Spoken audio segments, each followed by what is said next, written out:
Did you know that 90% of Jewish people have Turkic ancestry, and their ancestral homeland is not Palestine?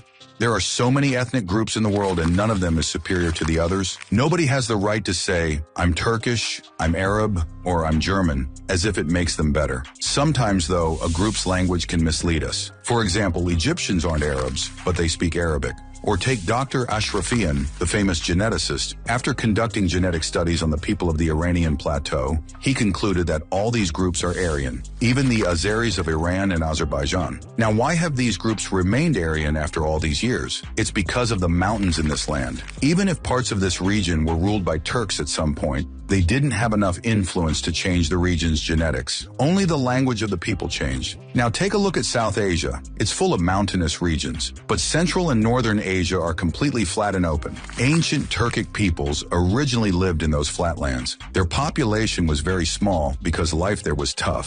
For example, look at Mongolia and Kazakhstan today. Both are bigger than Iran in size, yet Mongolia's population is 3.5 million, Kazakhstan's is 20 million, while Iran's population is 90 million. These Turkic tribes were nomadic, wandering across the steppes, and were incredibly strong warriors. They roamed across vast areas, frequently raiding the southern regions and plundering what they could. That's why structures like the Great Wall of China, the Gorgan Wall, and the Derbent Fortress in the Caucasus were built to keep these Turkic invaders out. Eventually, these Turkic tribes united to form a massive confederation. From this confederation emerged the Khazar Empire in the northern Caucasus. To the south of Khazaria was the Abbasid Caliphate. To the southwest was the Byzantine Empire, and to the west were the Slavs. While they had established a government, most Khazars were still nomads. They grew rich by taxing trade caravans and raiding territories and merchants. One of their practices was attacking the Slavs, taking slaves and selling them. It's even said that the word slave originates from the Slavs. Now things start to get interesting. Did you know that Judaism is considered more of an ethnicity than a religion? You can't just become Jewish.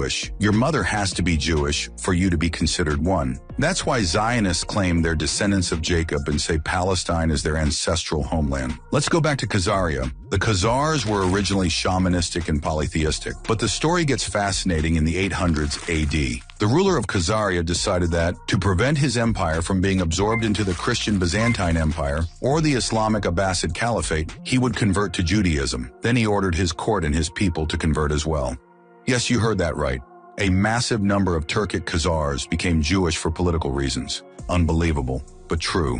When the Khazar Empire later collapsed under Russian attacks, these Jewish Turks spread across Russia and Europe. Arthur Koestler, a Jewish author, wrote in the 13th tribe that there were originally 12 Jewish tribes and the Khazars became the 13th, though they weren't originally part of the Jewish people. Genetic studies on Ashkenazi Jews, who make up 90% of the global Jewish population, show that their genetic tests reveal they have anywhere from 30% to 70% Turkic genes, and in some cases, even up to 90%. Even Eran El-Hayek, a Jewish evolutionary biologist, stated that the ancestors of Ashkenazi Jews were the Khazars. In reality, Ashkenazi Jews have no connection to the Middle East or Palestine. Take a look at the hats worn by Ashkenazi rabbis. It's another clue about their origins. Recently, Benjamin Netanyahu tweeted that the Palestinians' connection to the land of Israel is nothing compared to the 4,000-year connection that the Jewish people have with the land. Bro, you're mistaken. If you're looking for your ancestral homeland, head to Russia and the Northern Caucasus. And if you want to go back 4,000 years further, you'll end up in Mongolia and Kazakhstan. Just make sure you take the side road on your way. Godspeed.